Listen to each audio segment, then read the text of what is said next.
ಅಂತ ಒಂದು ವಿಷಯ. ಇದನ್ನು ಬಳಸುವಂಥ ಸಂದರ್ಭದಲ್ಲಿ ದಿಕ್ಚಕ್ರ ನಮಗೆ ಬೇಕೇ ಬೇಕು. ದಿಕ್ಸೂಚಿ ಅಂತ ಕರಿತೇವೆ ನಾವು.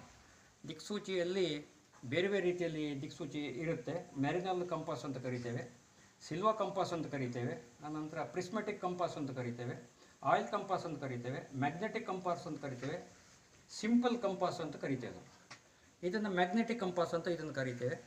ಪೇಪರ್ನ ಮೇಲೆ ಇದರಲ್ಲಿ ಉತ್ತರ ದಕ್ಷಿಣವಾಗಿ ಎಳೆದಿರುವಂತಹ 16 ದಿಕ್ಕುಗಳು ಇದರಲ್ಲಿ ಕಾಣ್ತದೆ. ನಮಗೆ ಒಂದು ಕೈಯಲ್ಲಿ ಅದನ್ನು ಇಡಬಾರ್ದು, ಶೇಕ್ ಆಗ್ತದೆ. ಒಂದು ಫ್ಲ್ಯಾಟ್ ಇರುವಂಥದ್ದು ಟೇಬಲ್ ಇರ್ಬೋದು, ಬುಕ್ ಇರ್ಬೋದು, ಅದರ ಮೇಲೆ ಇದನ್ನು ಇಟ್ಟಿರಬೇಕಾಗತ್ತೆ. ಯಾವಾಗಲೂ ಅದು ಉತ್ತರ ದಕ್ಷಿಣವಾಗಿಯೇ ನಿಲ್ತದೆ. ಈ ರೆಡ್ ನೀಡಲ್ ಉತ್ತರವನ್ನು ಡೈರೆಕ್ಷನ್ ಮಾಡ್ತದೆ. ಇಲ್ಲಿ ಶೇಕ್ ಆಗ್ತದೆ, ಕಾರಣ ನನ್ನ ಕೈ ಶೇಕ್ ಆಗ್ತದೆ. ಈಗ ಈ ರೀತಿ ಆದಾಗ ನಾವು ಕಂಪಾಸ್ನನ್ನು ಟರ್ನ್ ಮಾಡಬೇಕು. ಅಲ್ಲಿ ಅಡಿ ಕಾಣುತ್ತಿರುವಂತಹ ಎನ್ ಮತ್ತು ಈ ರೆಡ್ ನೀಡಲ್ ಒಂದೇ ರೀತಿ ಬರುವಾಗೆ ಇದನ್ನು ಸೆಟ್ ಮಾಡಬೇಕು. ಈ ರೀತಿ ಸೆಟ್ ಆದರೆ ಕಂಪಾಸನ್ನು ಸೆಟ್ ಮಾಡಿದಾಗ ಆಗುತ್ತೆ. ಈ ಕಂಪಾಸಿನ ಉಪಯೋಗ ಏನು ಕೇಳಿದರೆ ಉತ್ತರ ದಿಕ್ಕನ್ನು ಸುಲಭವಾಗಿ ತಿಳ್ಕೊಳ್ಳಿಕ್ಕೆ ಆಗುತ್ತೆ. ಎರಡನೇದಾಗಿ ಇದರ ಸಹಾಯದಿಂದ ಯಾವುದೇ ವಸ್ತುವಿನ ಸ್ಥಾನ ಎಲ್ಲಿದೆ ಅಂತ ಗುರುತಿಸ್ಕೊಳ್ಳಿಕ್ಕಾಗತ್ತೆ. ನಮಗೆ ಪ್ರದಕ್ಷಿಣಾಕಾರವಾಗಿ ನಾವು ಇಲ್ಲಿ 16 ದಿಕ್ಕುಗಳನ್ನು ಗುರುತಿಸ್ತೇವೆ. ಹೀಗೆ ಮಾಡಿದೆವು. ಇದನ್ನು ನಾರ್ತ್ ಅಂತ ಕರಿತೇವೆ, ಇದನ್ನು ಎಸ್ ಅಂತ ಕರಿತೇವೆ. ಪುನಃ ಹೀಗೆ ಮಾಡಿದೆವು. ಇದನ್ನು ಈಸ್ಟ್ ಅಂತ ಕರೆದೆವು, ಇದನ್ನು ವೆಸ್ಟ್ ಅಂತ ಕರೆದೆವು. ಇದು ನಾರ್ತ್, ಸೌತು, ಈಸ್ಟ್,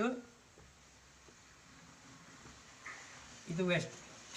ಈ 4 ದಿಕ್ಕುಗಳನ್ನು ಕಾರ್ಡಿನಲ್ ಪಾಯಿಂಟ್ ಅಂತ ಕರಿತೇವೆ, ಅಥವಾ ಇದನ್ನು ಮುಖ್ಯ ದಿಕ್ಕುಗಳು ಅಥವಾ ಪ್ರಧಾನ ದಿಕ್ಕುಗಳು ಅಂತ ಕರಿತೇವೆ. ಇದನ್ನು ಡಿಗ್ರಿ ಹಾಕುವುದಾದರೆ 0 ಅಂತ ಬಂದರೆ ಇದು 90 ಆಯಿತು, ಇದು 180,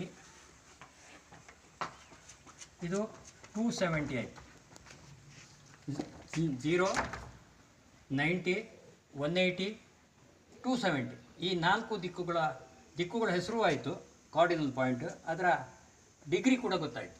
ಇದನ್ನು ವಿಭಜನೆ ಮಾಡಿದಂಥ ಸಂದರ್ಭದಲ್ಲಿ ಈಗ ನಾರ್ತ್ ಮತ್ತು ಈಸ್ಟನ್ನು ವಿಭಾಗ ಮಾಡಿದರೆ ಹೀಗೆ ಬಂತು. ಅದೇ ರೀತಿಯಲ್ಲಿ ನಾರ್ತ್ ಮತ್ತು ವೆಸ್ಟನ್ನು ವಿಭಾಗ ಮಾಡಿದರೆ ಹೀಗೆ ಬರ್ತದೆ.